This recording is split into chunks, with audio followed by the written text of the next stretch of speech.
Marunong ka bang gumawa ng paraan? Mapayapang araw ng Biyernes, mga kapanalig. Kapistahan po ngayon ni Santa Isabel de la Trinidad.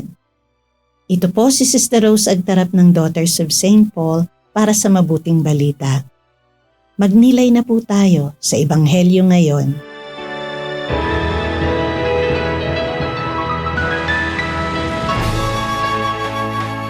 Sinabi ni Jesus sa kanyang mga alagad, May katiwala ang isang mayaman at isinumbong sa kanya na nilulustay ng katiwala ang kanyang kayamanan. Ipinatawag niya ito at sinabi sa kanya, Ano itong narinig ko tungkol sa iyo? Magsulit ka sa akin ng iyong pangangasiwa dahil hindi ka na makapangangasiwa. At inisip ng katiwala, Tatanggalin ako ngayon sa pangasiwa ng aking Panginoon. Anong gagawin ko? Kulang ako ng lakas para magbungkal ng lupa. Nahihiya naman ako magpalimos. Alam ko na ang gagawin ko.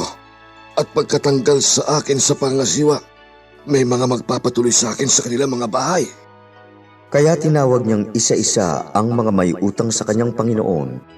Tinanong niya ang una. Magkano ang utang mo sa akin, Panginoon? Sumagot ito. 100 galon ng langis. Sinabi ng katiwala, Narito ang resibo mo. Maupo ka agad at isulat mo. 50. Tinanong naman niya ang ikalawa. At ikaw, magkano utang mo? Sumagot siya. 1,000 takal ng trigo. Sinabi ng katiwala, Narito ang iyong resibo at isulat mo. 800. Hinangaan ng Panginoon ang matalinong paggawa ng di matuwid na katiwala. Mas matalino nga ang mga taong makamundo sa pakikitungo sa mga gaya nila kaysa mga tao ng liwanag.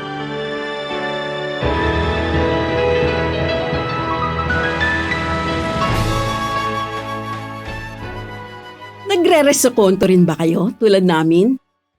Sa salitang Italian ang resokonto. Ibig sabihin, report. Ano man ang natanggap mong petty cash mula sa office para sa apostolate o sa ministry, kailangan nakalista ng maayos ang expenses at may katibayang resibo sa report mo. Requirement ito bilang ambag namin sa pangkalahatang mabuting pamamahala sa aming kongregasyon. Kaya, masinop namin itong ginagawa. Bahagi rin ito ng aming vow of poverty. Ayon sa talinhaga ng ating Jesus Maestro, sa huling araw ng katiwala, nag-require ng pagsusulit ang amo niya. Totoo naman na ang katiwala, he could see a figure through the fog.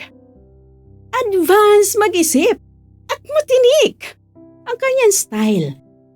Yun ang tinitigan ng ating Jesus Maestro. Ngayong Nobyembre na nakafocus ang liturgy natin on what lies beyond this life, mag-strategize din sana tayo ng mahusay na paraan para makapaghanda sa everlasting life. Kapag nagresokonto na tayo sa Kanya, sana wala siyang makitang discrepancies sa ating personal records. Sana masabi niya na mabuti tayong katiwala.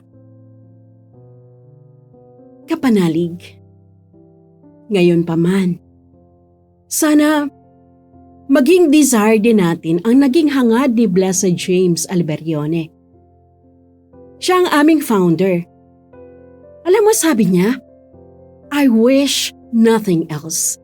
Delight nothing else. Do nothing else. Think nothing else.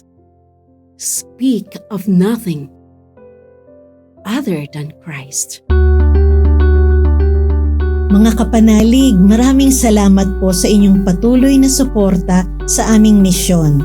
Subscribe, like, and follow po lines sa aming social media accounts.